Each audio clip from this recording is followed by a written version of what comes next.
Hello there and welcome to my tutorial on how to draw this baby with watercolor pencils. I shall be using a regular HB pencil to do the sketch, and I've got these Derwent Academy 24 watercolor pencils. So I'll make a start. I've been debating how I'm going to draw the baby, if I'm going to do her or him, I don't know. Landscape or portrait. I'm going to do her landscape just because also YouTube is landscape. So the furthest bit of her head, I'm going to say her because it looks a bit like a her, doesn't it? I'm just going to sort of just lightly sketch where I want the whole face to be so I don't go wildly out. I would like a bit of a body in. Probably be some mother watching it absolutely horrified that I got the sex of the baby wrong. Look at the negative space as well. So you're looking at the shape of the sort of triangle here. And there's another sort of gap here.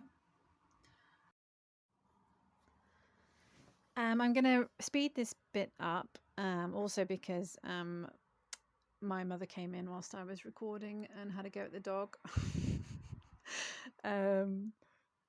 Anyway, I'll go into detail on my observational technique that I use for drawing a portrait.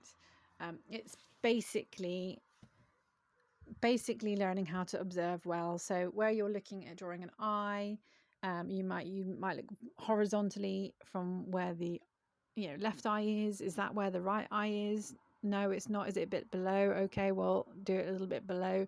How far below is it? If you look at the angle, is it sort of, if you imagine a clock face, is it sort of 5 past the hour? Is it 10 past the hour? If you are doing somebody's smile, have you got the edge of the smile underneath the pupil, or is it a bit further out? So when you're doing these sketches and mapping out a portrait, it really is about doing as many comparisons as you can.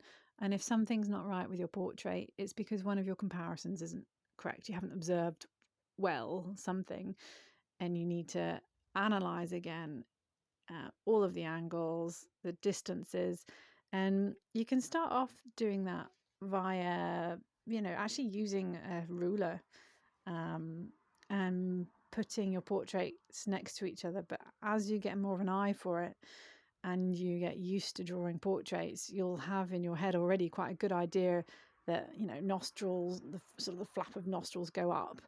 And actually noses are often shorter than we think that they are, and there's often an eye width between the eyes, and so you're much more attuned. So the more you practice, the better you'll be at mapping these portraits out freehand. But this was a struggle for me, this portrait. When you've got portraits at a funny angle, a subject that's at a funny angle, it, for whatever reason, it's harder. So for the portrait today, I'm going to be using Derwent watercolor pencils.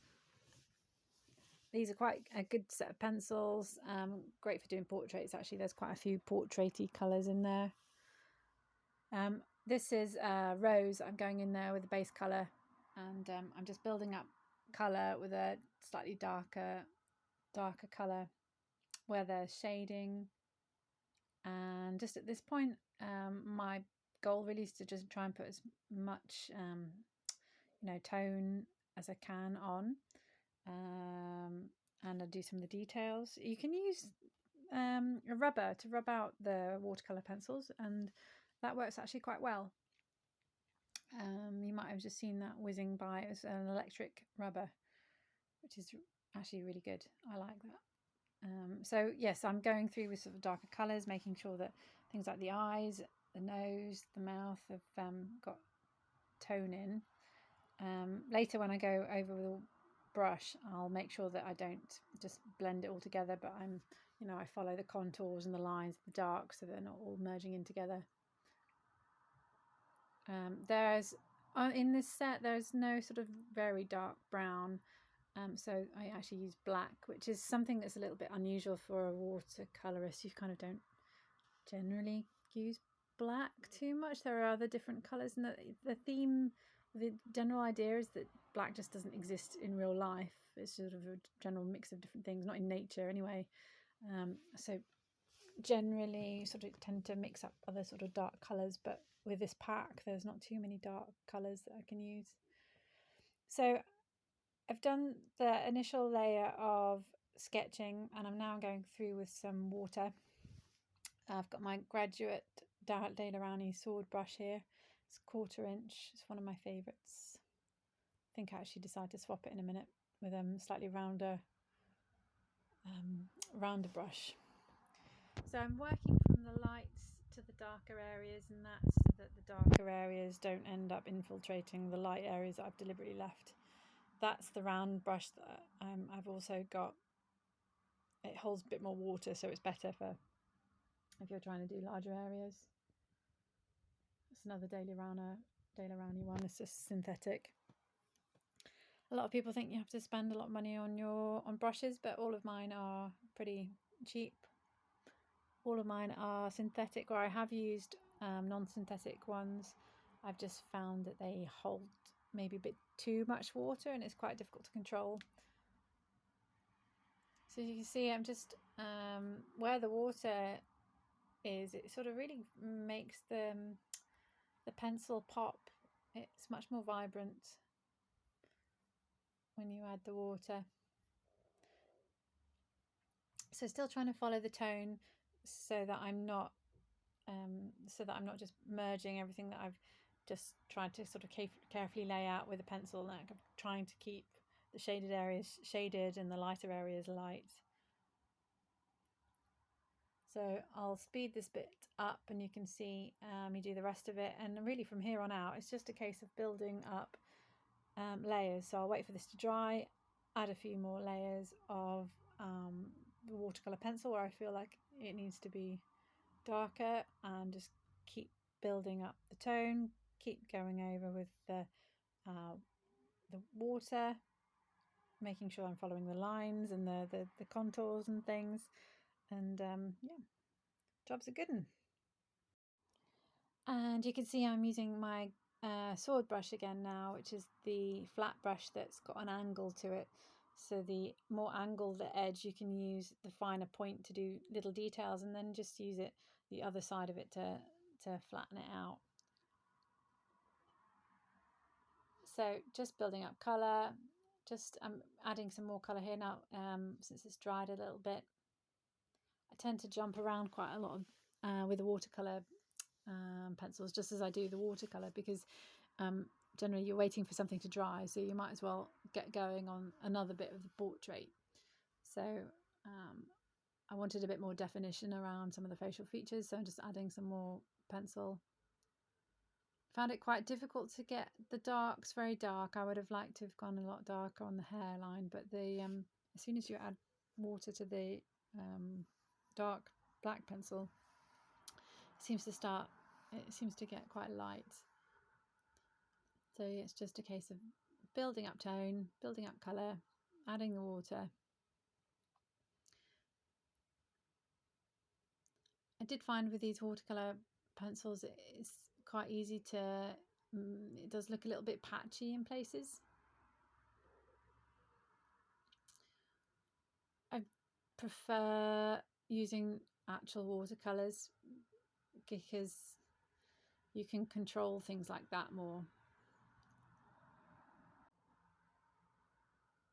So you can go quite firm with these pencils to get sort of darker colours. I think it's really good once you're getting a little bit more to grips with portraits and things, really try and bring up the sort of the contrast and things, because the dark tones really bring out the portrait. You can see from this portrait, as soon as I started adding the darker colours of the eyes and the nose and the mouth. It adds a real depth to the portrait. Now sort of trying to build a bit of shadow under those hands, and it all helps. And one of the mistakes that beginners often do is that they just don't go dark enough with the darks. They're scared of dark. So overcome your fears, because it will really help build up your portraits, I think. The colours I've used for this, not just sort of rose pink, but also I've used some oranges, I've used some browns, I've used some sort of slight yellows, and I've just been layering them up, doing different colours, just seeing what effect I get when I add the water. As I said, I've also been using the black, whereas I probably wouldn't have done that had I been using traditional watercolours. I would have used different tones. It's the same principle with the watercolours as well. When you're adding the water, you can get a hard edge. If you don't want the hard edge there, then blend it out. So make sure that you're using a fairly damp, clean brush around the sides of the hard lines, and that'll just blend it out.